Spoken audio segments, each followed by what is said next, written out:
Hi, everyone. Welcome to Tea Talk, Stories of a Leaf with Yoon Hee Kim.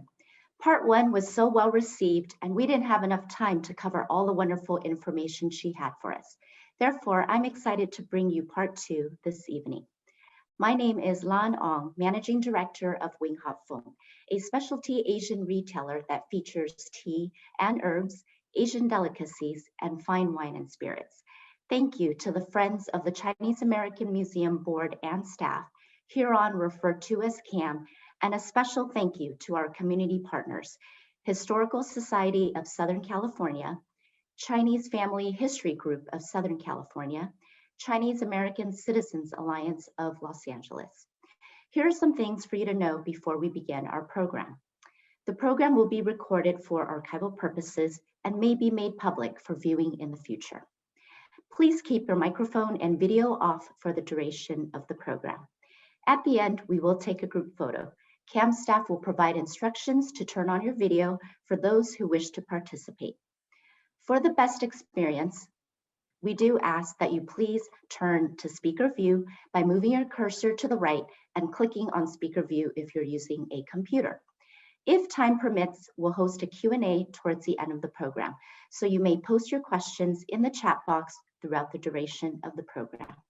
If you're experiencing technical issues, please send a chat message to CAM for assistance. Last month, we welcomed International Tea Master Yoon Hee Kim during part one of our Tea Talk series, Stories of a Leaf, where she introduced us to tea history and processing around the world. Tonight, Yoon Hee has prepared another wonderful program centered on Korean tea. She will share the origins of Korean tea, its rituals, and the various types of Korean tea. Please welcome back our special guest for the evening, Yoon Hee Kim. Hi, everyone. Hi, Hi, Lan. Yoon Hee. A little bit about Yoon Hee. She is an internationally renowned and sought after tea educator, artist, and expert with over 20 years of research and practice. For decades, she has guided students and professionals through tea and culinary experiences in the United States and abroad. As a lifelong learner, she continues to research, source, and study, as well as teach and perform around the world. A classically trained chef, she is also a chef instructor of Korean cuisine. As a tea ceremony artist and educator, Yoon Hee has presented at, just to name a few, the San Francisco Asian Art Museum, the Getty Center, the Korean Cultural Center, universities, and numerous tea festivals. She teaches and collaborates with chefs globally and has taught special cooking series at the Institute of Culinary Education and the Korean Cultural Center of Los Angeles.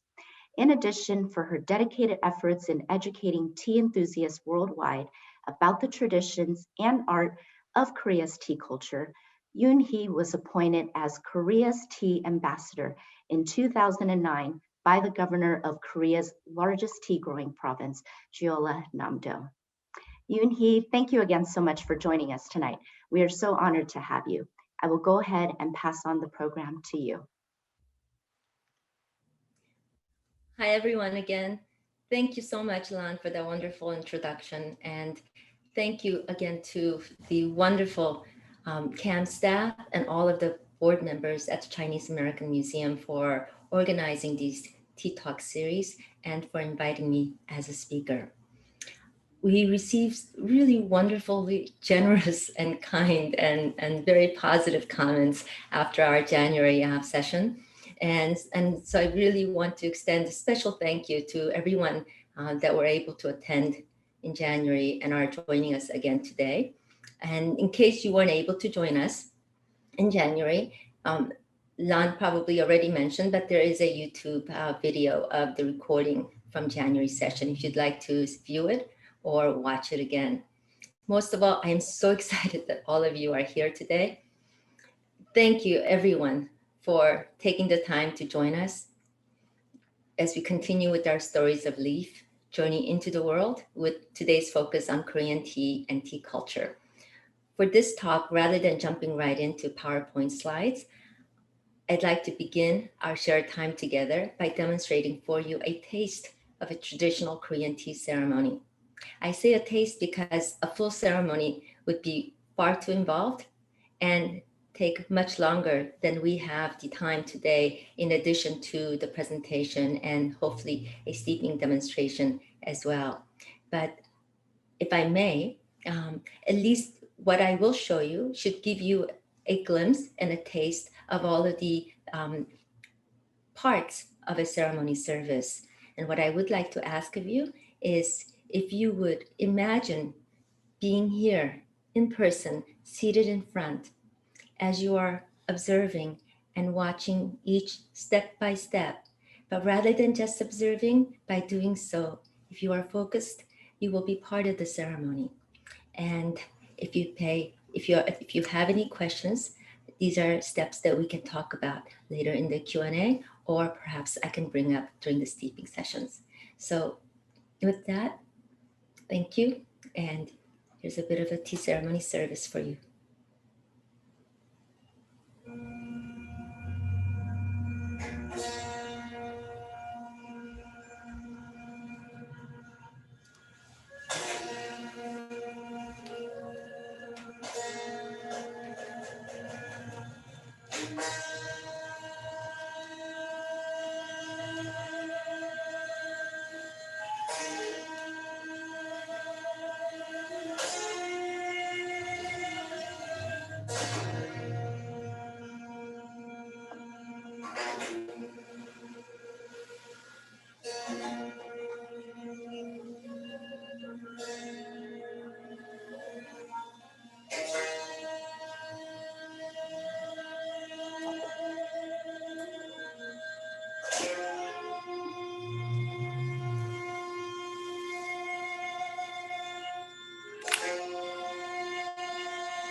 Decision.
Yoon Hee, we can't hear you. Can you hear me now? Yes, perfect. Wonderful. Sorry about that hiccup. So I'm now back here at the tea table. I hope that that gave you at least a glimpse and a taste of what a tea ceremony service is, a traditional Korean tea ceremony. And so let's get started. So what brings happiness? Beauty, moderation, and gratitude. I find great joy in the scent of a cup of tea, wrote Venerable Papjang Singing, considered the most respected religious leader in Korea of his time, a revered Buddhist monk and a prolific writer who was deeply admired, and many aspired to be like him and to follow his teachings of non-possession. Sadly for us, he passed away in 2010. He was 77 years old. But as his poem may have already suggested, he was also a lifelong tea drinker, and tea was always by his side. I remember my grandmother used to speak fondly of him all the time. His words, of course, resonate deeply with me. I would only add that for me, sharing tea knowledge and helping to spread the love of tea increases my happiness many, many fold. So let's journey on.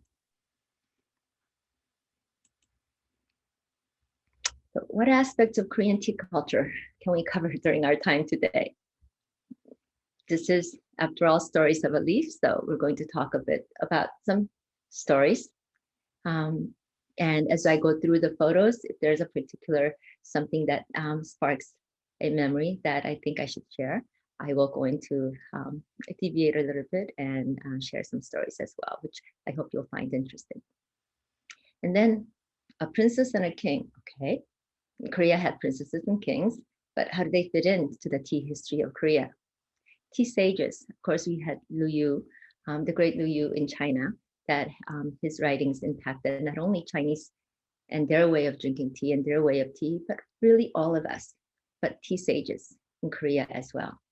And where does tea grow in Korea? Is it all over the country, or is it only a specific region? And then types of Korean teas, some steeping styles and suggestions, and weaving in there, talking about past and current tea culture and tea arts, and then tea ceremonies, a little bit about what you saw earlier, and sort of somewhat breaking it down, deconstruction of it, if you will. And then origin travels, because always where there is tea, it's great travel destinations. So we all know that our time today is not nearly enough to cover 2,000 plus years of Korea's rich tea history and its culture, but we will endeavor to offer a good overview and a true flavor of Korea's tea culture. So let's begin. Until recently, Korean tea history, and the country's tea culture have been mostly unknown outside of Asia. And in fact, in some places in parts of Asia, it's also not as well known.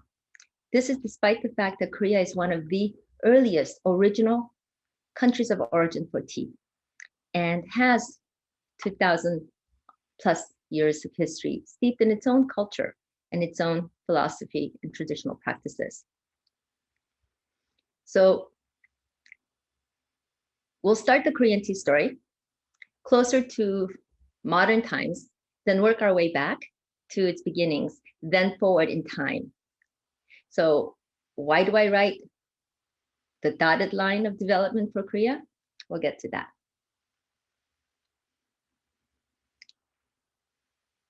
When Korea,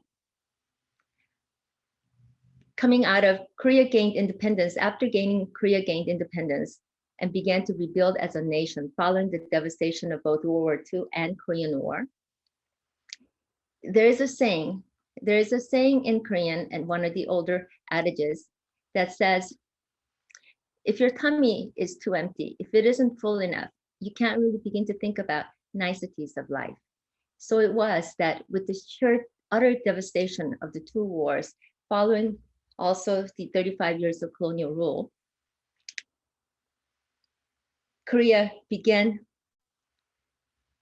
to revive its tea culture, starting around late 60s, early 70s. The reinvigorated tea culture and the tea industry has not only had an important and dynamic impact on Korea's modern day tea drinking, but also on the nation's overall cultural landscape as well. If you recall from our first talk in January, where tea thrives, culture always flourishes.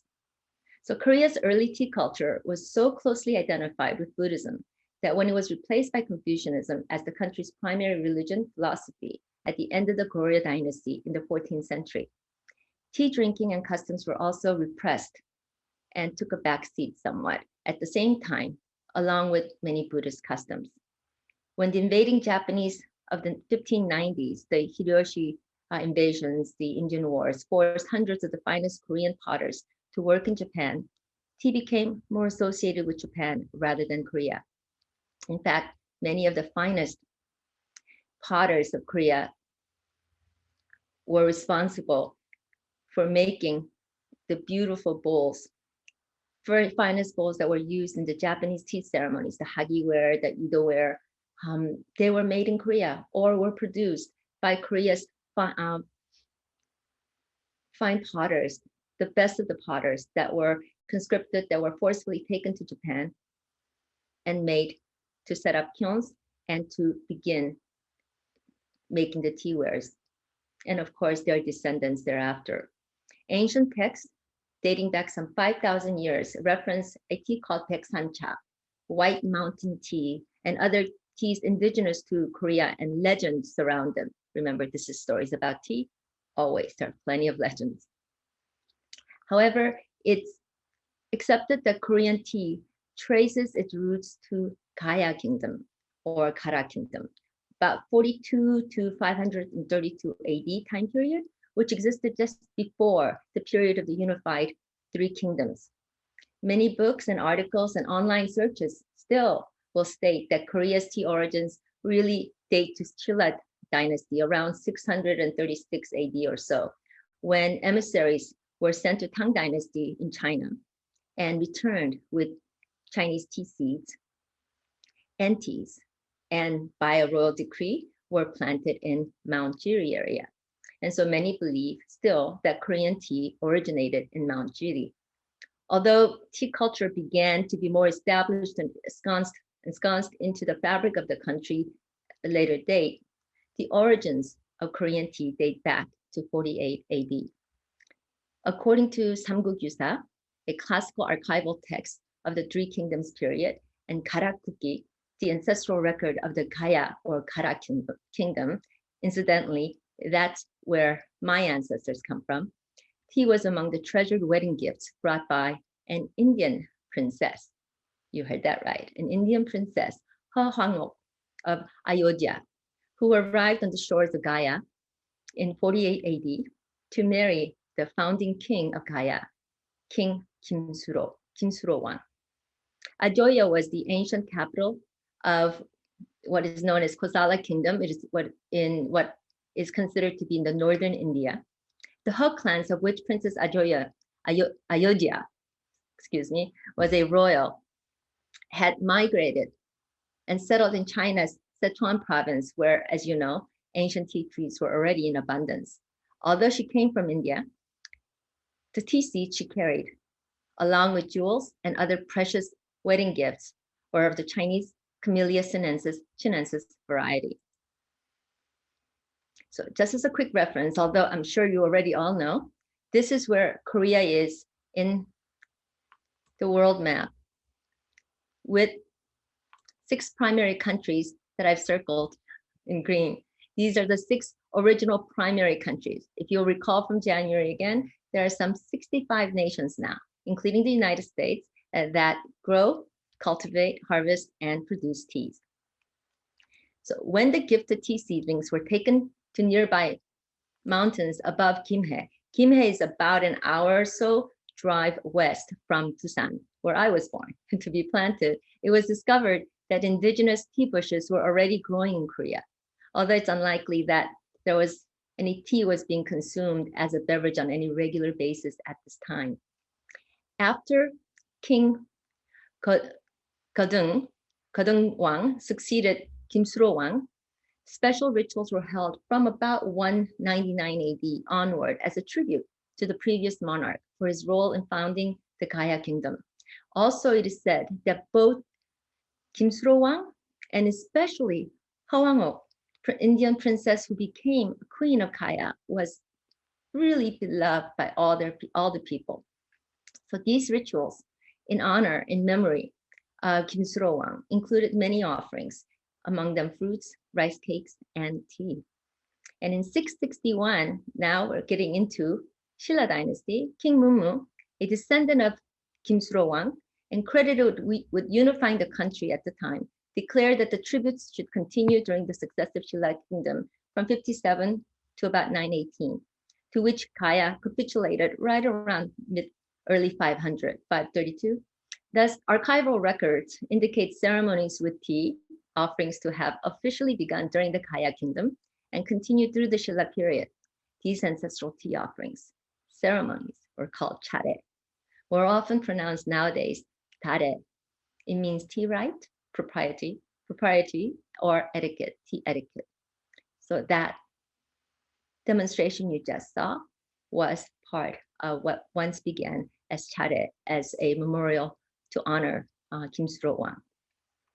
Toward the mid-Three Kingdoms period, emissaries to China's Tang Dynasty indeed did go to China and brought back tea seeds, which were then planted on Mount Jiri, which is foothills. You may have heard of Hadong, and we'll talk about that, is in the foothills of Mount Jiri by a royal decree. Under the unified Shilla dynasty, Korea's tea culture began to blossom, first evolving around Buddhist temples, aristocrats, and scholars, but soon quickly spread throughout the country. So if you think about the Korean tea origins that we know of, starting at 48 AD, and then really, and then again, another beginning in 600s in the Shilla dynasty. One is in Kaya, which is really right off the water, about an hour west of Busan. And then the other is in Mount Jiri, which is in the foothills, Hadong, which is the foothills of Mount Jiri. But the blossoming of Korean tea culture really is attributed to both the royalty, the royal court, as well as the Buddhist monks. The temples and palaces, royal courts, are where tea ceremonies and tea culture really flourished. But soon, it wasn't just for the aristocrats. The rise of the Goryeo kingdom, 918 to about 1392, saw Buddhism ensconced as the national religion, and with tea favored by Buddhist monks, as you know, tea culture flourished and became prevalent in Korea.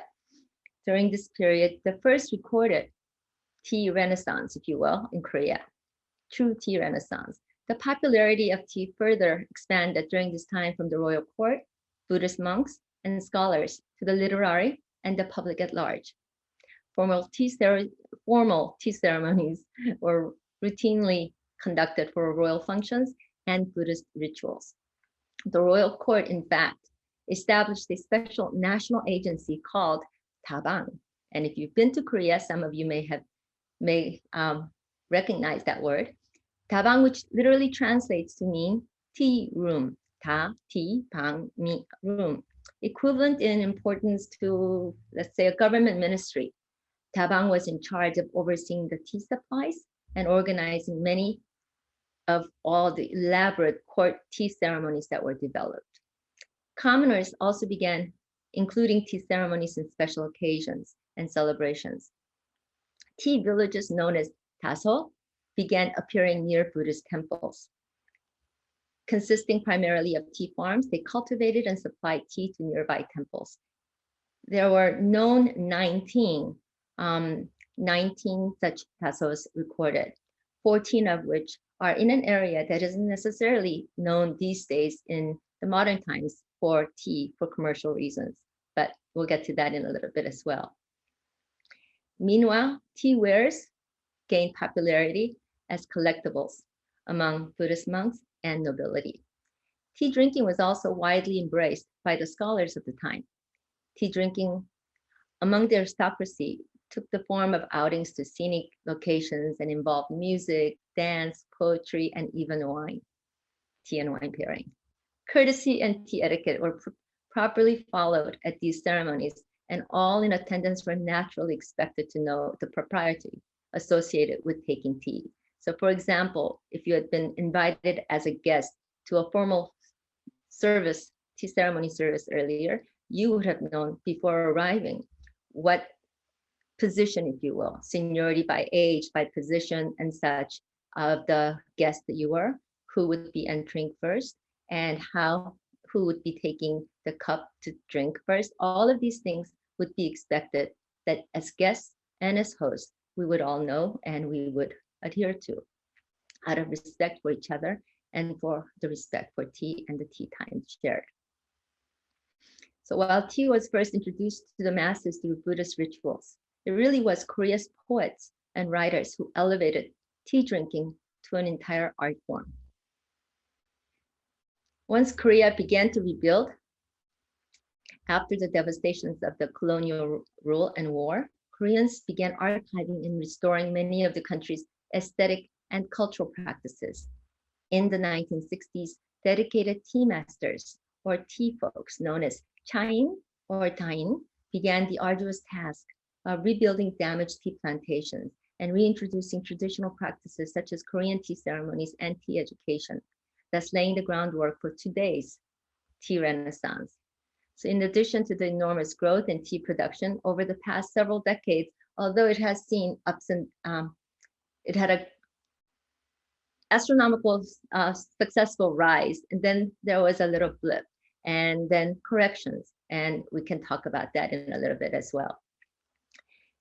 This revival has witnessed the return of dabangs as tea houses and tea culture schools offering readily accessible tea education courses throughout the country that are tailored for not only those you might think would be the natural audience for tea education, but the education of tea starts very young and is open and welcomed and enjoyed not only by women and men, housewives, professionals, elderly, and young children.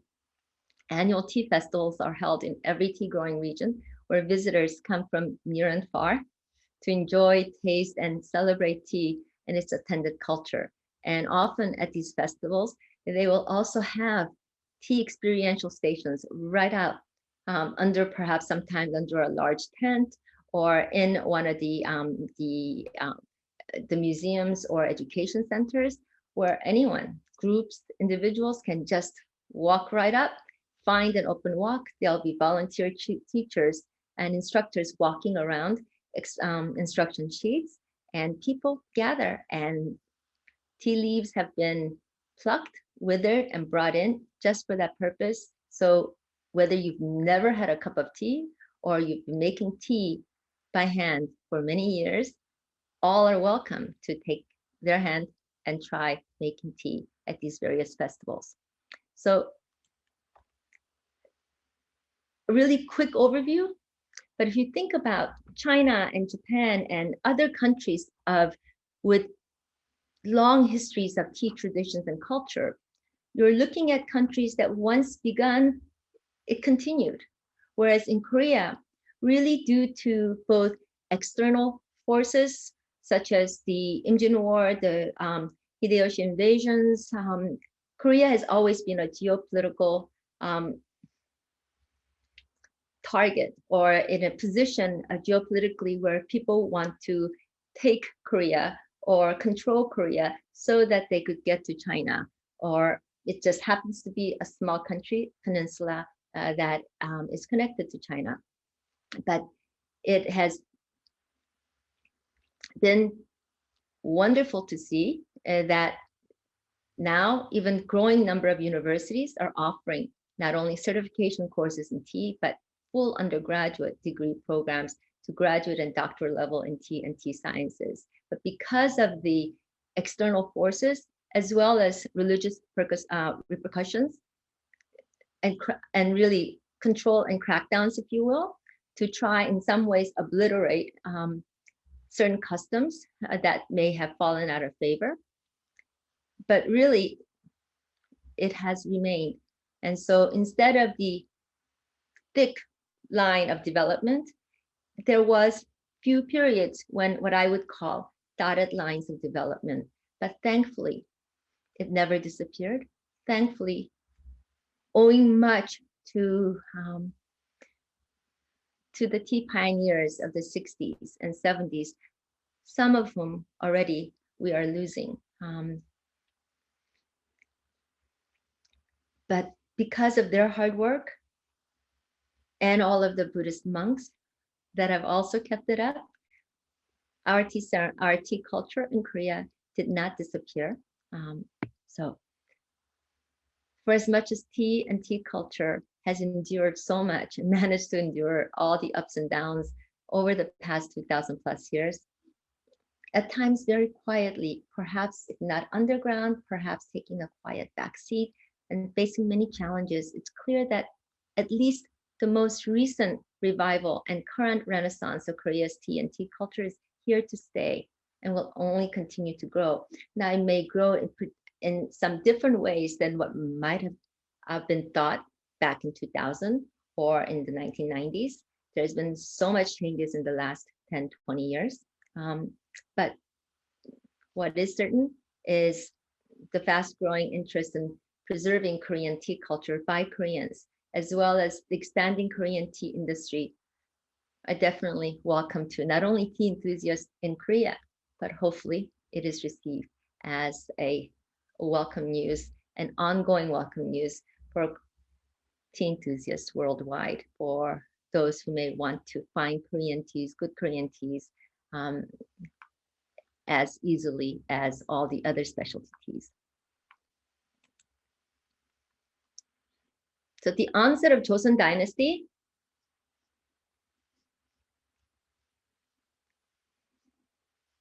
forced tea to take, as I said, somewhat of a proverbial backseat. The dynasty's adoption of Confucianism during the 14th century resulted in near obliteration of tea drinking as Buddhism was abolished and its temples were destroyed. What's more, Confucian aesthetics also centered on rice wine, and tea soon lost its cachet and some of its place in society. Tea consumption practices and cultivation instead went quietly maintained by both aristocrats and Buddhist monks. Just know, to this day, pretty much any temple you go to in Korea, as long as climate-wise it can grow tea, and I'm always surprised, especially for temples, some of the temples will have tea growing quite further up north than one would think. But wherever there is tea, you can pretty much bet if you wander around in the back of the temple that you will find wild tea bushes. The Joseon Dynasty came to an abrupt end in 1910, as you know, when Japan occupied Korea and subsequently colonized the nation for 35 years. And during this time, all things Korean, including the arts, language, traditional practices, and even Korean tea culture were strongly suppressed by the colonial government. And in fact, if you look at the 35 years of the colonial period, it can be divided into sort of 3 stages, where with each third of a stage, everything becomes prohibitively more controlling and harsher on those who want to maintain Korean language, Korean culture. I still remember my dad, when he was alive, when we were growing up, he had such a love and conflicted emotions when it came to the fact that he spoke Japanese perfectly.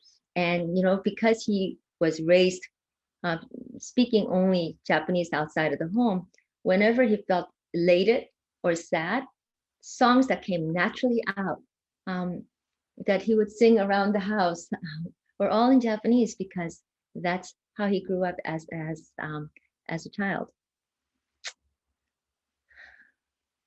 So in addition to restricting culture and tea culture and language and traditional customs, and especially literature as well, and the arts, they were suppressed. And at the same time, colonial leaders mandated that high school girls study Japanese tea ceremony and tea culture and etiquette, causing many Koreans to feel once again distancing themselves from tea because of its association with their colonial rulers. Also during this time, Japanese tea growers began to plant seedlings of Yabugita strain, That's one of the most prevalent of the strains of the varietals of Japanese tea. So Yabagita strain from Japan on the hills of Posang County. Posang is, as you will hear, the largest of the tea growing region in Korea. Jeollanam-do, southern Jeolla province, and nearby areas. Out of necessity, Korea's own tea culture went again, if not underground, took a backseat, maintained by monks and segments of society who waited, really waited, while they waited until their own indigenous tea culture could rise once more. And during the final days of Japanese colonial rule, as is often the case in such a situation, much of Korea's cultural and economic fabric were destroyed, including many of its tea plantations. Further destruction occurred, of course, during the Korean War of 1950 to 1953. Another significant impact on Korean tea drinking happened, and on the culture also occurred during this time because of the arrival of the American military. The GIs arrived, and they brought sugar, which was very much in need and wanted, but they brought something called instant coffee to Korea, and the rising popularity of this variety even led to a new interpretation of the word tabang. Tabang literally means tea room, but as the traditional tea room soon became better known as coffee houses. So how was it? How is it that you may wonder that with all the external forces and religious persecutions that Korea managed somehow to actually even hold on to its tea culture and history? Well, mostly the Buddhist monks and the aristocrats, and keeping up small plots of tea wherever they could. But interestingly enough, during Joseon period, when so much of anything associated with Buddhism was done away with, if you will, or at least attempted to, there were three particular sages, if you will, that in Joseon dynasty, especially during the latter half of it, we have who would be the equivalent of Luyu standing in Korea, Choi Sansa, known as the tea saint of Korea. He was a Buddhist monk who lived his final 40 years of his life in a hermitage fairly high above the largest temple in the southern Jeolla province called Daeheungsa or Daeheungsa Den, but Daeheungsa now, beautiful temple right close to the land's end. But atop on the mountain, he built what is known as Ichiam, and there he lived for 40 years. But he is responsible in many ways for resurrecting, reviving, and codifying and setting in writing, putting to pen in writing of what distinctions of Korean tea, how Korean tea should be raised, cultivated, how it should be processed, how it should be steeped, how it should be enjoyed, to a point that there is for his particular process, which I was so fortunate to learn from one of two of the current living disciples that learned directly from his disciples, what's known as Choi Cha. Choi was his name, Buddhist monk name, and so Venerable Choi, or the Korea's tea saint or tea sage Choi, has his own particular tea processing method, which is known as Choi Cha. And it wasn't just Choi Sansa who wrote the two tea classics or the classics of tea for Korea, Dasinjeon, the story of the spirits, and Dongdasong, which is, it can be translated as either hymns to the Eastern tea. And back then, when you speak of East, it meant Korea. So hymns of Korea, hymns to Korea's tea, or praises of Korean tea. And in Dasinjeon, he wrote, drinking tea by oneself is feeling the wonders of the divine. Drinking tea with two is sharing the greatest of joy. Drinking tea with 3 or 4 is fine and comforting. I didn't get that. You can Drinking- also try spelling it. Drinking tea with 5 or 6 is nothing out of the ordinary. Drinking tea with 7 or 8 is just doing someone else a favor.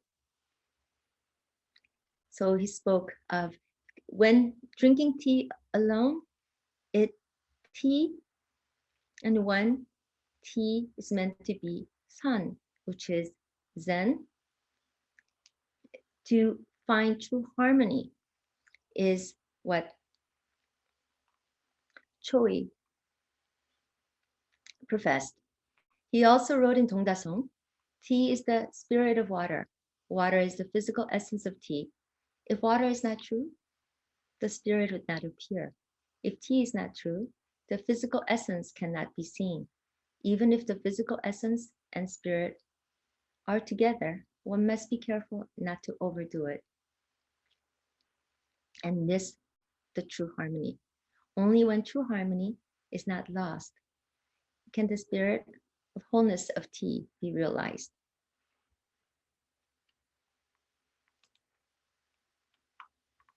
So the picture you see of the books, ancient text on the left is Dongdasong and Dasinjan. And these photos here are part of the Ichiam Hermitage. It has always been a place where tea monks have resided, or the monk in charge who are rotated to be at Ichiam. If they arrive and don't have a lot of history with tea, I have seen this time and time again. Give them a year, they are knee deep in tea. There are wild tea bushes.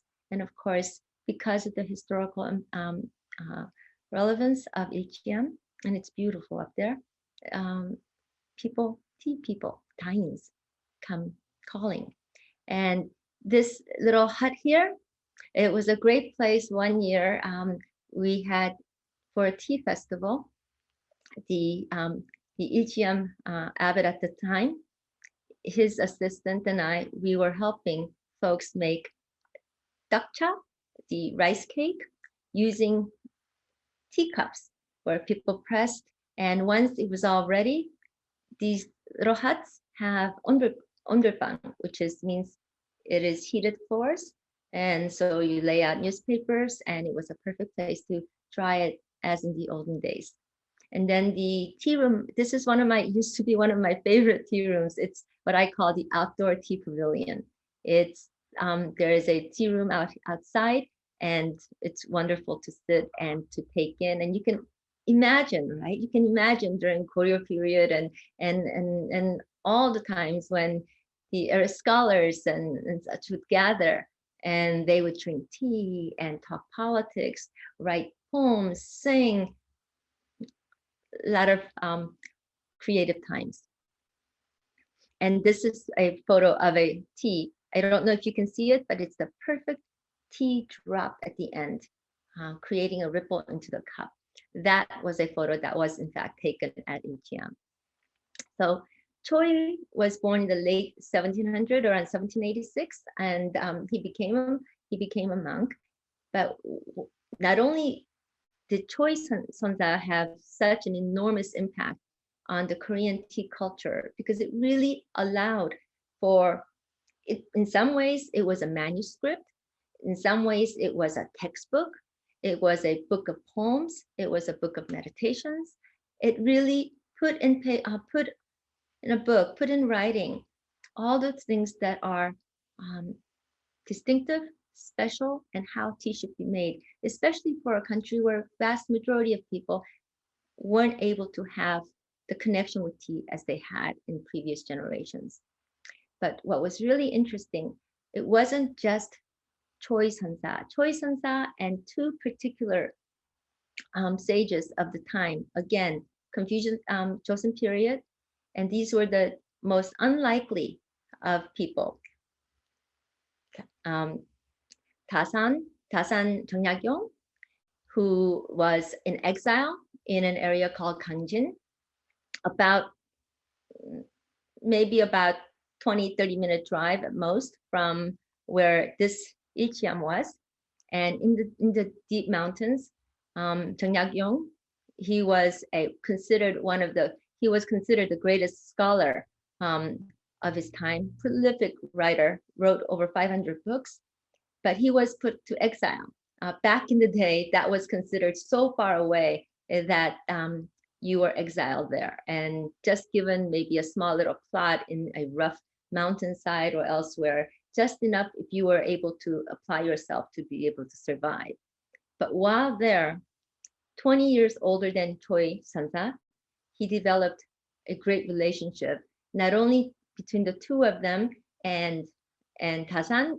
His name is recognized as Tasan, means tea mountain, because of his impact on his disciples teaching tea and writing about tea. And you can still go up into the mountains. It's a little bit rough.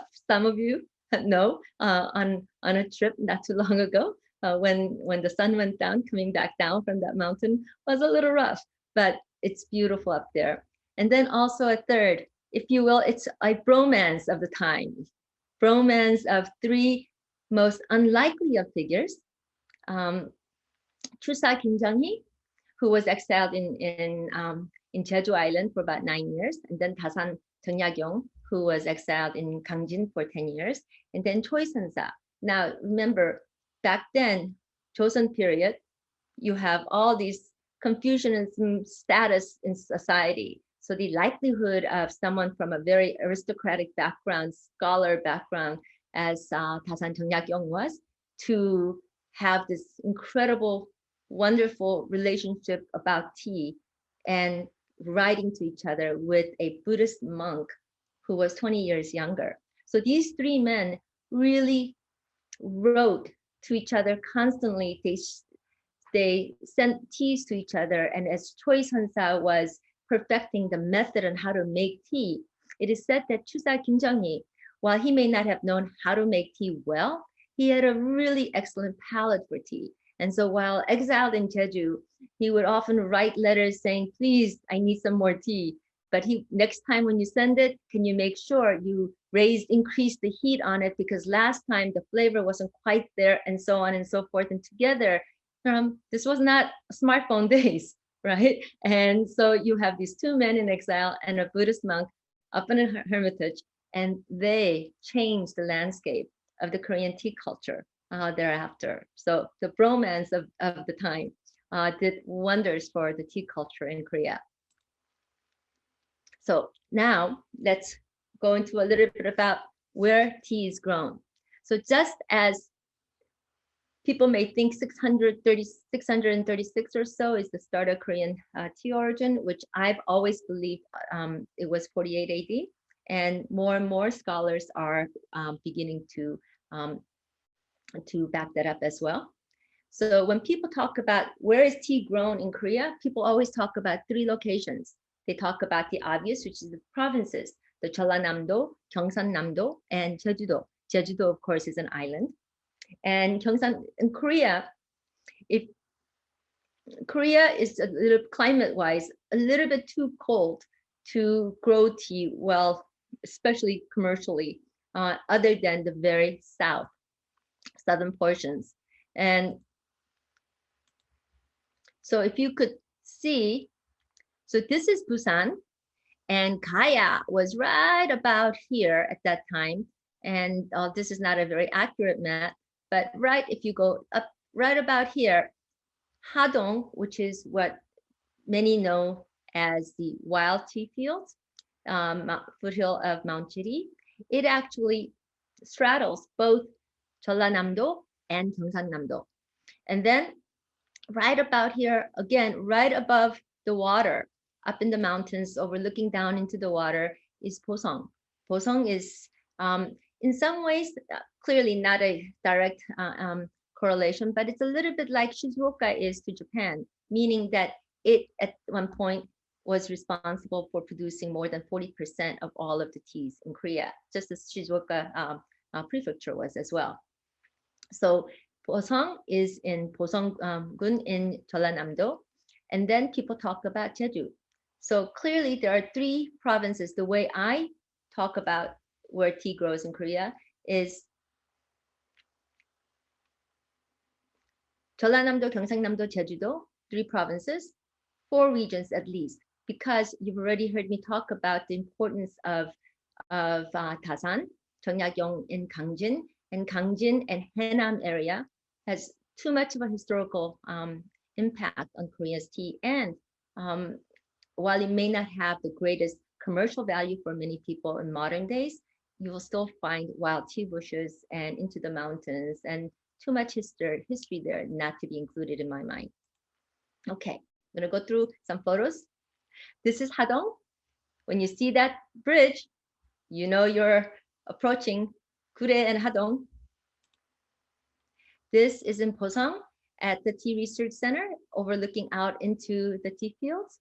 This is also in Posong in the what is one of the largest tea fields in Jeollanam-do. This is in Jeju Island. Now, many of these, for example, this tea field here, 20 years before it became a thriving tea farm, it was a citrus farm. As some of you already know, Jeju Island is famous for their citrus, oranges and tangerines and such. But when there was, in some ways, a bit like, although not to the gravity, the way Sri Lanka was decimated out of its coffee fields, and then and the entrepreneurial Lipton decided to plant tea bushes there. On Jeju Island, with the new renaissance of tea gaining so much popularity and issues with citrus plants, many of the citrus farms, such as this one, was completely pulled out of the soil and turned the soil in order to make it into a tea farm. And then this is also Jeju. And this is where temple is, where temples are. There are tea bushes. You cannot see the tea bushes, but this is all wild tea bushes here. And all behind here, one of my second homes, Cheonjinam in Baekhyangsa, there are tea fields there as well. This is part of Hadong, looking down from the mountains in Chiri. And this is also in Posong. Real quick, this is a Posong tea field that is a very large tea field, and it's a wonderful tea field. This is Borimjeda. If you're watching, this is your photo of the winter this year, because Korea is really, really experiencing true winter. They're getting so much snow. So what kind of teas does Korea have? You have Nokcha means green tea, and Nokcha can be broken into Jaksercha. Jaksercha literally means sparrow's tongue tea, because especially at the very early tea leaves, they are so tiny that when they unfurl, maybe they are 1/4 of an inch in width and 1/2 to 3/4 of an inch in length, if that. So Nokcha, it can be known as Jaksercha, but the styles of it, you have Dakumcha, which is what most people think of Korean tea, green teas are, which is pan-fired. You have Jungjacha or Jincha, which is steamed tea. And then you can either have Gigecha, which is by machine, or Sujacha by hand, or some hybrid combination of the two. You have Hwangcha.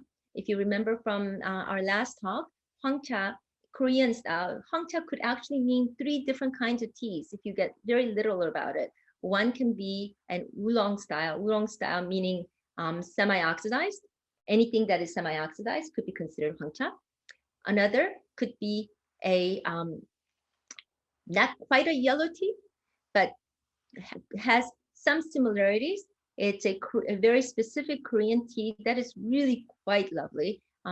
It's dark, oxidized quite a bit, and it can age. I find it actually ages quite nicely. And then Hwangcha, the third one that isn't made hardly by anyone these days, it could mean an autumn tea. So Byungcha, Dokcha, these are the Dokcha. Dok means rice cake.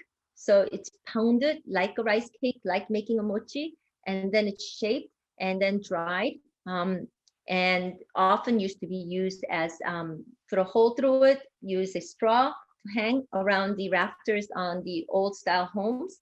And then the wind cross breezes allows it to dry perfectly. And because of the shape, it was also known often as doncha.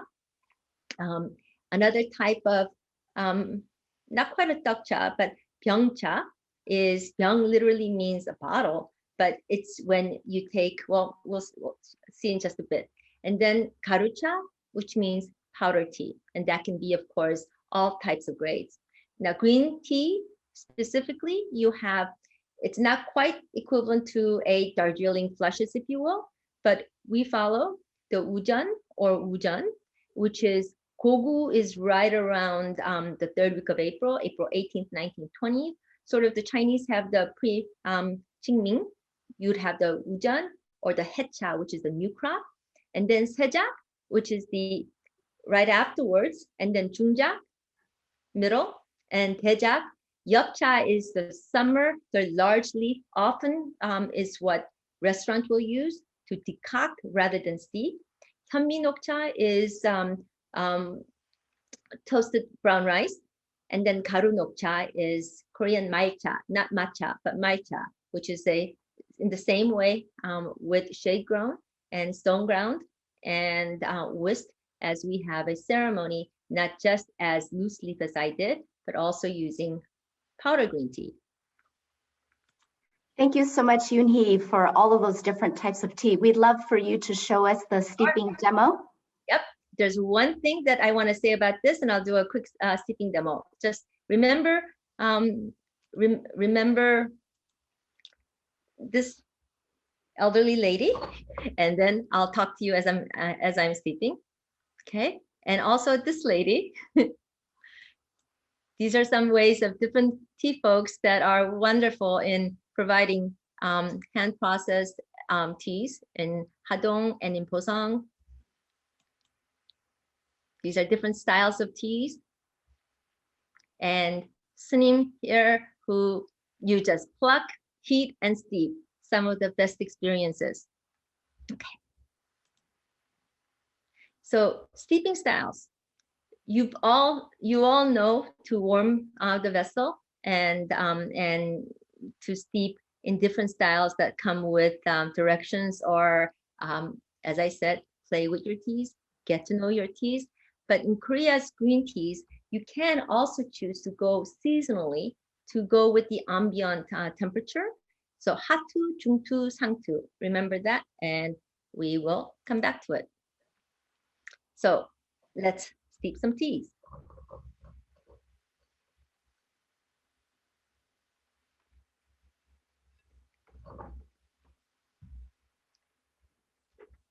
If we could have the tea tray camera on, that would be great.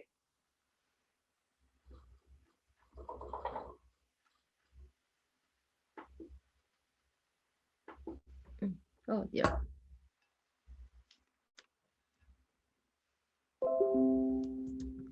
Can you see?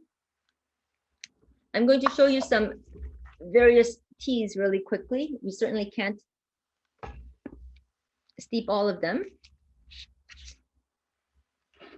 So these are some green teas here. Depending on, even though Korea, different regions could be just an hour's drive away, the characteristics of the climate, whether it is an ocean wind, if it's known to have sun hitting the hillsides sooner than later, they will all have different characteristics. So even though an ujan from just 1 hour away can be quite different in size. So these are ujan. I don't know if you can see how tiny this is. And then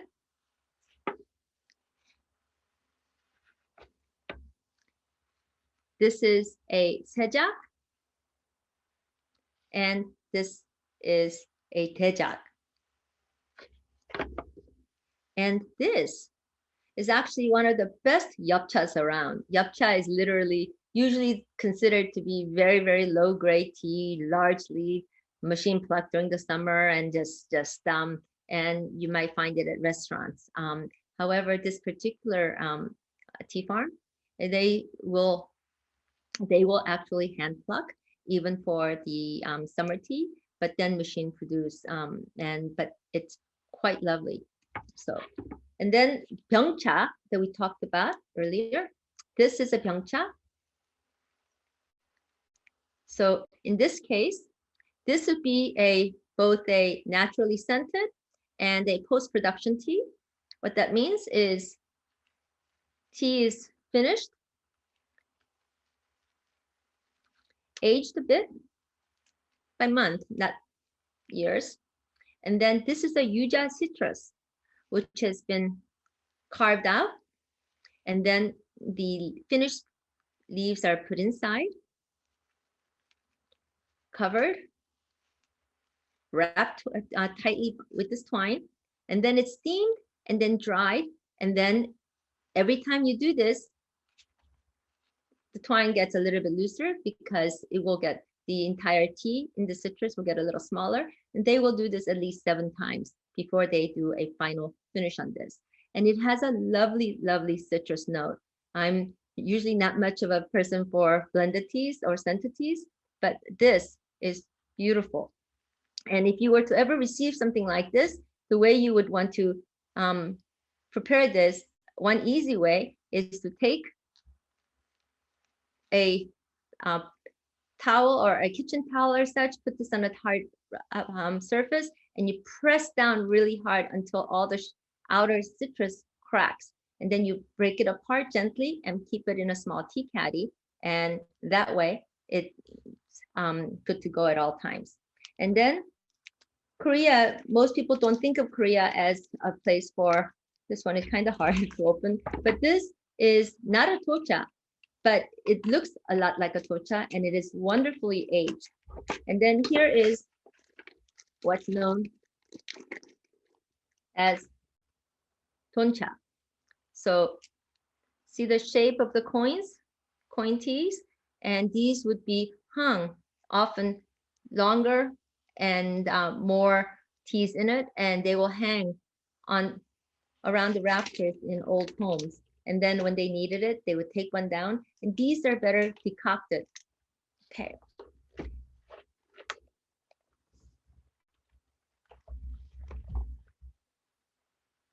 So there are many different type of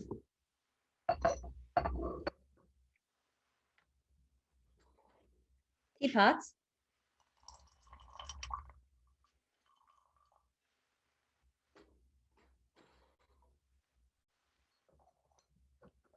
This has a beautiful glaze on it. So if you recall from the last time, Korean style is not a wet style. We don't rinse our teas.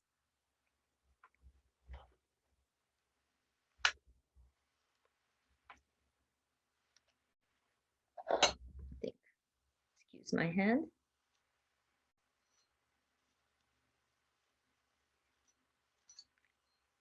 In the beginning, as you're getting to know your teas, certainly by all means follow the guidelines set by and offered by the tea vendor or the manufacturer. But as you get to enjoy tea, the best way to drink tea is to play with it until you find that sometimes what should be steeped at 165 or 170 for a minute and a half, you just want it fully boiled in a full boil water. And for a quick touch, and as you play with the teas, you will get to know the tea's sweet spots, meaning if it has a really narrow window of temperature and time, or some are very forgiving, but you will find these out only by playing with your teas.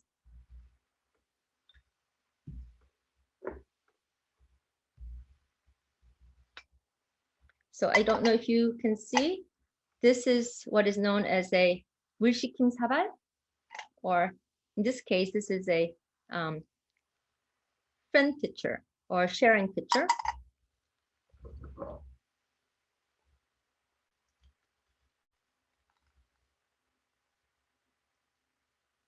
I wonder if you're better off having a double screen because it's hard to see. Yes, okay. Thank you.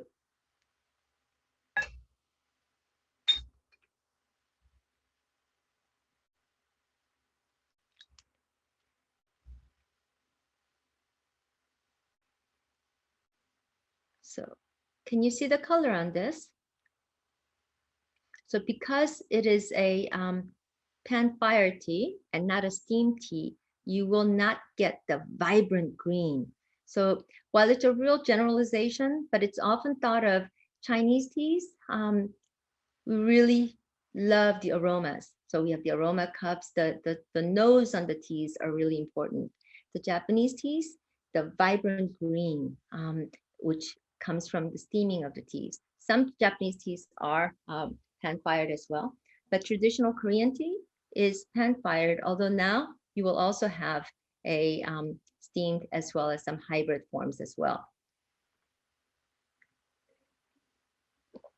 When you drink Korean teacups, your hand, so when you are served as a guest, tea with a teacup and a saucer, you don't pick up with the saucer together. You leave the saucer on the table or on the floor, and you pick up,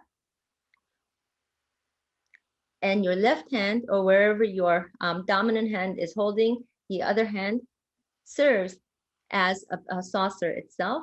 And if you were to put naturally thumb here, your right hand, in this case for me, thumb at 6 o'clock and index finger at 12 o'clock, as it comes up, first thing you notice is the color, the liqueur. And as it comes up, this aroma will hit you. And you turn and drink. Okay, I'm going to go right back to and do a very quick finish in the presentation. So hopefully you can take, in fact, a question or two. Would that work? So I'm going to ask if you could take me back to the PowerPoint.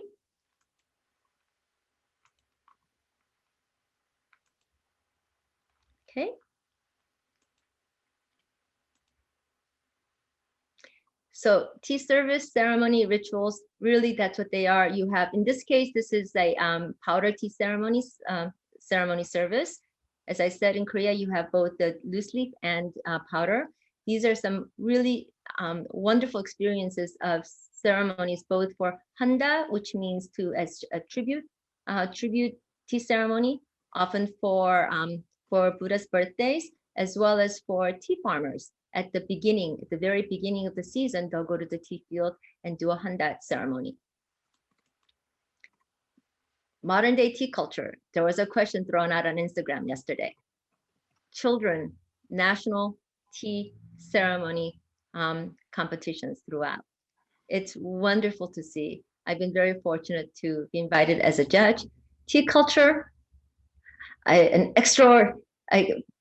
potter extraordinaire, an artist, but he's on the tea fields playing musical instruments.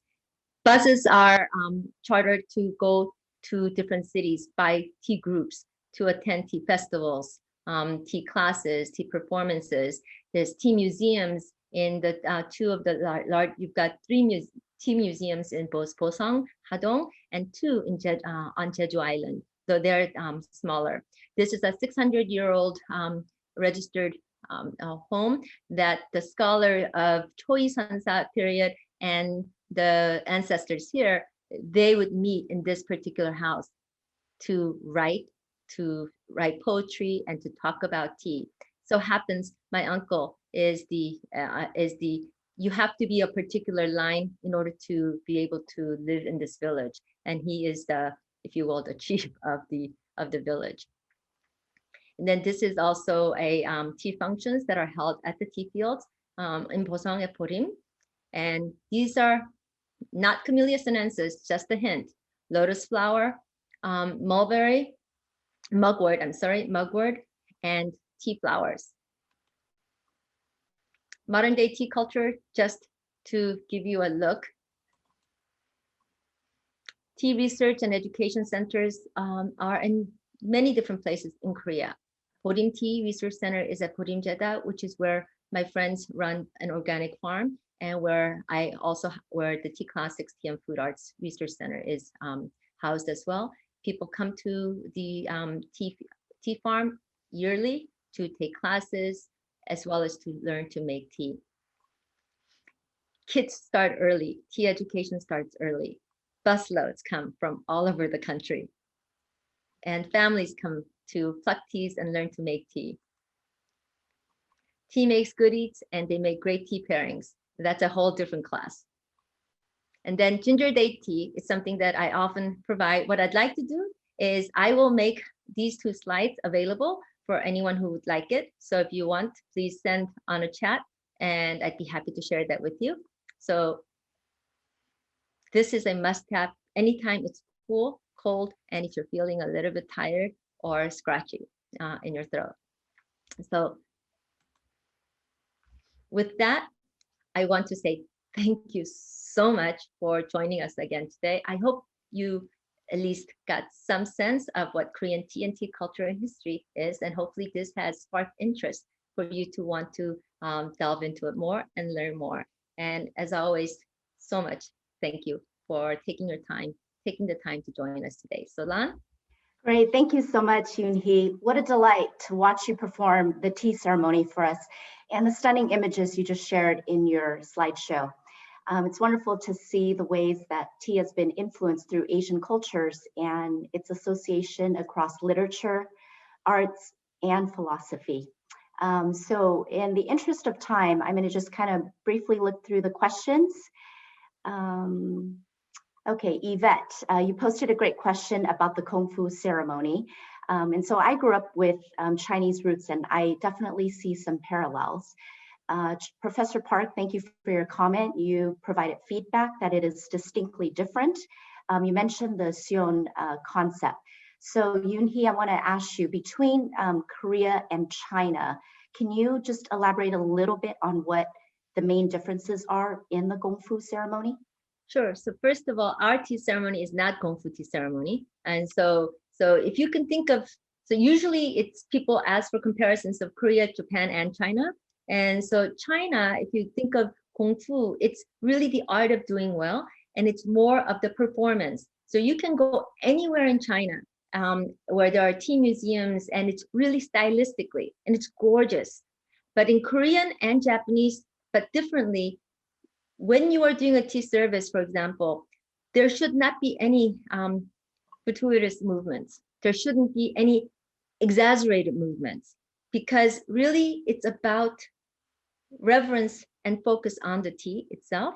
And so, for example, during a tea ceremony, I would try always to not wear hanbok that's very ornate, because again, the idea of tea ceremony is not necessarily to take away, it's the coming together and harmonizing of people and with the tea. So in a Gongfu tea ceremony, you rinse. So in most Gongfu tea ceremonies, you will always rinse with the Chinese teas. Korean teas, you do not rinse. That's very interesting. Thank you so much, Yoon Hee. And so to learn more about Yoon Hee, please visit her website at teaclassics.com, which we're providing in the chat box. And to purchase a broad selection of teas and accessories, please visit my company website at winghotphone.com. Many thanks again, Yoon Hee, for sharing your tremendous knowledge with us tonight. Truly, a cup of tea can bring us closer, even though we're apart. So thank you so much, Yoon Hee. Thank you, Lan. Thank you, everybody.